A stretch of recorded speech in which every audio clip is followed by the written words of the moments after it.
What's going on, everybody? This is my weekly tournament recap. This week I made a new deck, which I'm calling Alchemy Absorption. I am so excited because since day one I've been wanting to build a potions deck. I just felt like we were missing some pieces. And with the announcement of set 3, I think we're getting those pieces, but I still wanted to make a deck before Champions of Battledome. And then I will do an upgraded video once that set drops. I went undefeated at my store locals this week, and that means that I got a pack per win. I chose to do the Defenders of Neopets. I'm looking for just more basic cards from that set. And then for participating, we get 2 OBL packs. So I'll be opening this up in the end. But for now, let's get into the deck profile. This engine all revolves around Labre and potions. So for our basic pets, we have yellow Grundo, blue Aisha, red Mohawk, yellow Loop, and yellow Kugra. I'm calling this my Alchemy Absorption because this is also a sponge deck. Starting off, of course, we have to have our Labre location and our Rainbow Pool. Then we got Sponge Kugra, Sponge Loop, and Robot Loop. For Mohogs, we have the Sponge Mohawk. Aishas, we have a few here. We have the Sponge Aisha, Robot Aisha, and the Alien Aisha. Grundos, we also have a few here. We have the Sponge Grundo, Robot Grundo, and Mallow Grundo.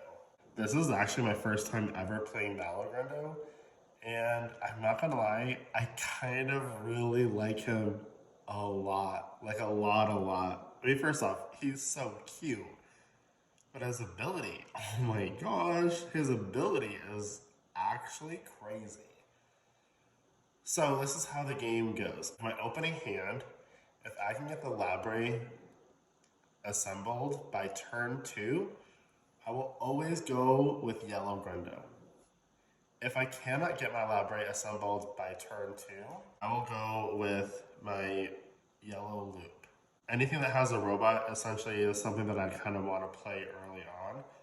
But Aisha though, I actually want to save her. She's not being played until game 2 or game 3 when I know I can finish the match. Let's I can assemble the Labre by turn 2. And to be honest, I don't know how often it's going to happen, but all 3 matches that I played, I was able to assemble Labre by turn 2. If not turn 2, I was kind of guaranteed it by turn 3. So I played my Grundo. By turn 2, again, I got my Labre all set up. I really was thinking about it, and I almost went Robot Grundo every time, but there were times where I went Mallow Grundo early on. So Mallow Grundo, if you don't know, says during your battle phase, while calculating damage, for every damage dealt to your opponent's Neopet by a critical success, they must void a card face down from their inventory. At the end of the round, your opponent adds all cards voided this way to their inventory. By turn 2, your opponent probably doesn't have a really strong hand, and his attack is 5, and his agility is 4. By turn 2, your opponent probably doesn't have something that could really stop that. Most Neopets, their agility is not that high, and their defense is also not that high. So you could get lucky with your rolls. With every critical success, let's say this is your opponent's hand, they're putting a card from their hand, they're putting a card from their inventory into the void face down. Every single turn, as long as you do a crit. And let's say the odds were ever in your favor and you got 3 crits. they're voiding all 3 cards in their hand and they can't play them.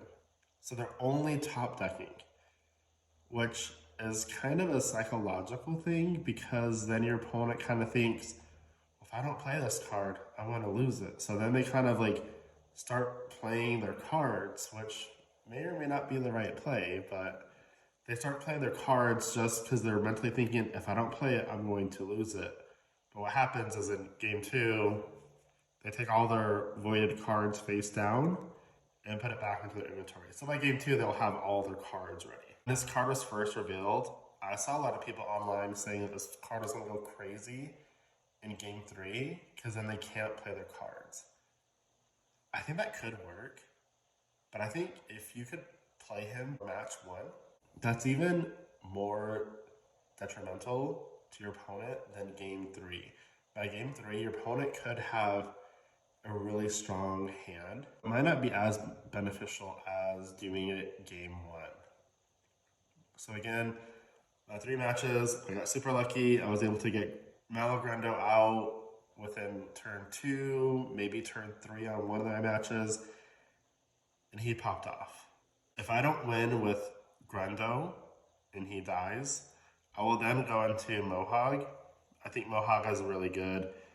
Agility at 6. I got a Talent Sponge one. It has the agility of 6, defense of 4, and an attack of 3, which isn't so strong.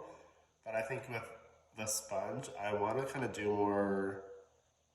more damage on my opponent's turn than really my turn. I'm curious to see how a full sponge deck would look, but for now, I'm just doing this with my potions deck. And because the stats are just so amazing, that's why I have him for game 2 if I lose game 1 with my Grando. My blue Aisha is because if I win on turn 1 with my Grando, or any of my Neopets, but if I win turn 1, my opponent goes first, so I need more defense. So blue Aisha it is. Her into her Alien Aisha. At this point, I should have a pretty strong hand. Alien Aisha's stats are pretty balanced at 4, 4, 12. Roll a die, resolve the ability. The whole time that I'm playing my Neopet round 1, I'm actually looking for all of my cards and all my resources that I would need for game 2. So my Alien Aisha could just pop off. Now Grendo, I'm not too worried about or too concerned with giving him the most resources, but I do want him to be a higher level so I can find more cards. Speaking of cards, let's get into the deck. For code stones, we have 1, 2, 3, 4, 5, 6. Attack code stones. These are all EO, but you can play whatever attack code stones you have. For defense, I have 1, 2, 3 defense.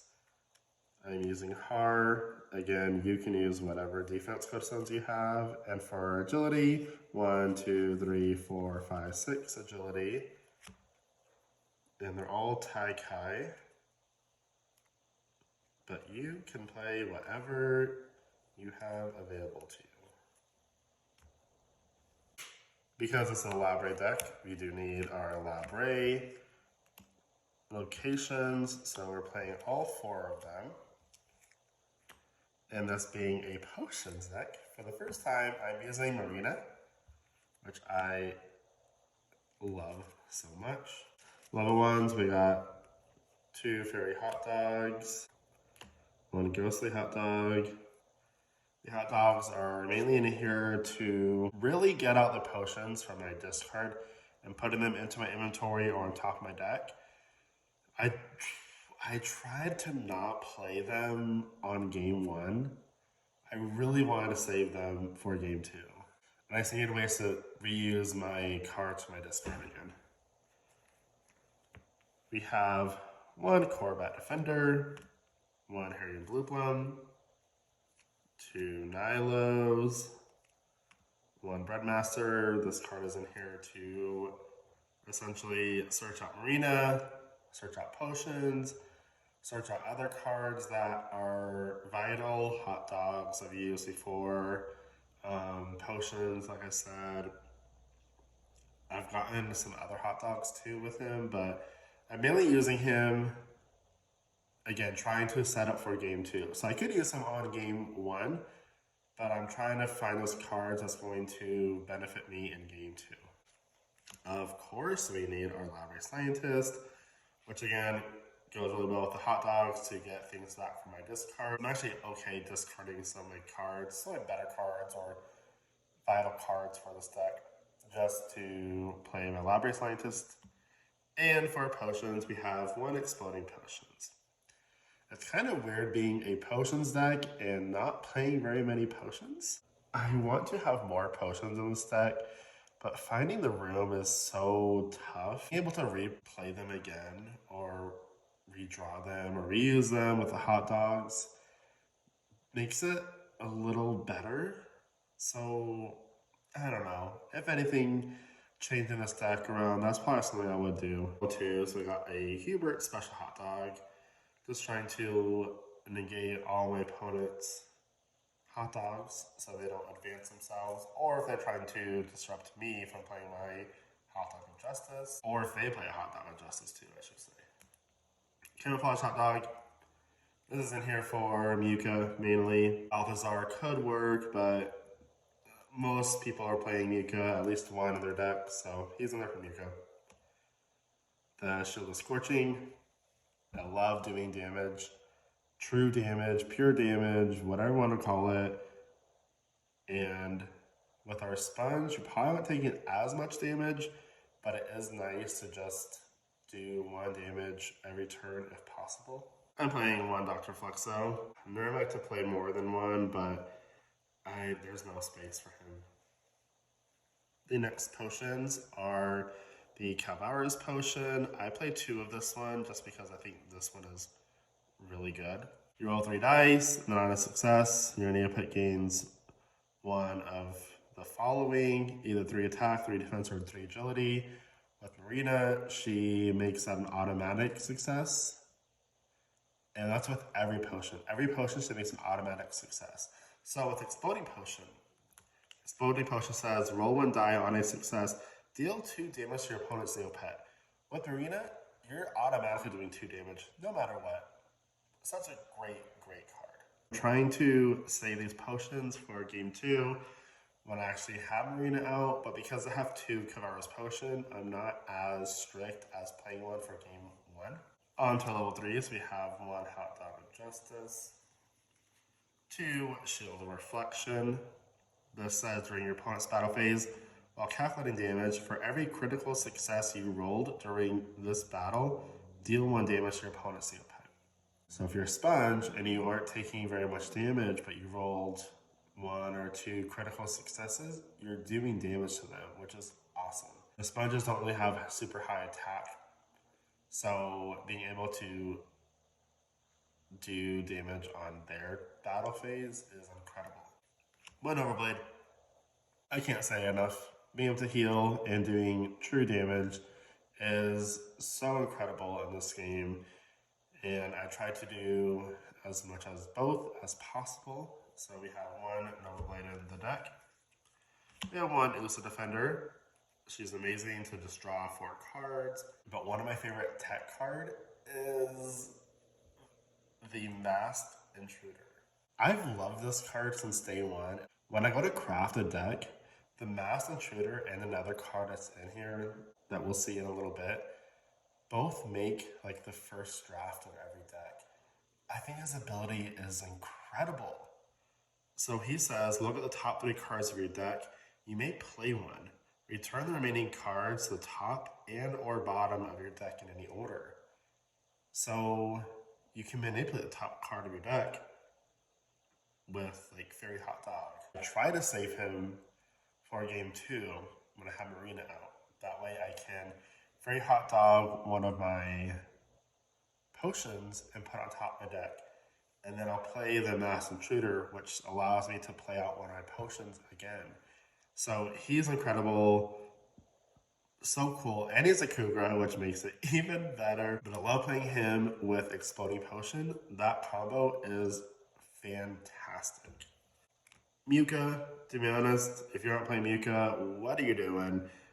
He is just incredible to get rid of your opponent's equipment. being able to play a card for you. This card is so powerful. Like, oh man, he is so good. I love him. My next level 3 is the Bomber Elixir. This says roll 2 dice. For each critical success, your Neopet heals 2 damage. So it's with Marina, it's an automatic 4 damage being killed. So good. Again, healing is just amazing in Neopets Battledome. So yes, yes, yes. At level 4s, we're playing 1 Blade of Supernova. I think now that Naya is banned and the library can kind of make games go a little bit longer, even though there's some, right, like chocolate that can speed up the games, sometimes I think you can get to level 4 within these games now. A level 4 legend is Mammoth. This card is in all my decks that I first craft.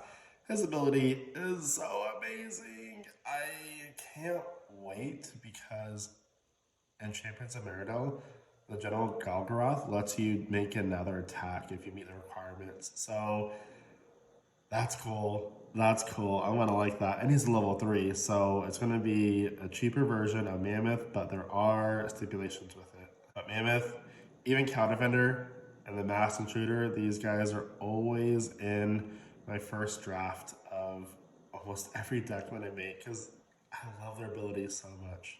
And the last card, level 4, Kavaura's Marvelous Potion. Roll 1 die on a success. Your Neopet attack, defense, and agility all becomes 10 at the end of your opponent's next turn.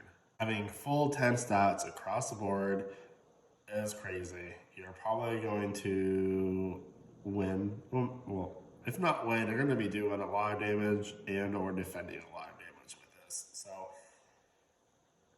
and what's nice too is that if you have your Shield Reflection down, you can roll to try to get more crits to do damage on their turn.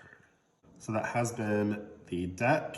I will post down below my deck on Upper Deck so you can visually see it in one spot. But now let's get into the packs. All right, let's open up some packs. I'm gonna start off with my OBLs. First OBL, we got a Hard Codestone and a Judora's Potion. The next pack, we got a Bree Codestone and then Eyes of Dark. First Defenders of Neopia pack, we got a Yellow Tekko, Yellow Red Waki, Red Lenny, the Paint Devil Foil, a Fairy Brush, nice. Judora's Cursed Sword, and a Duelist Dagger. My second pack is a Yellow Chia, Corvette Defender, Red Katrik, a Teeny Hot Dog Foil, a Fairy Poodle to go with my Fairy Brush, Eyes of Dark, Shield Reflection, hey, look at that, and a Tekai. Next we have a Red Scorchstone, a Red Zweetok, a Hot Dog, a Red Cow, a Kavaura's Marvelous Potion, it's like it knew we were playing potions deck, Judora's Cursed Sword, a Starry Katrik, and an Orange Codestone. This has been my Alchemy Absorption deck. Again, I will leave my Upper Deck list down below. You can click on the link and see it there. But until the next one, bye.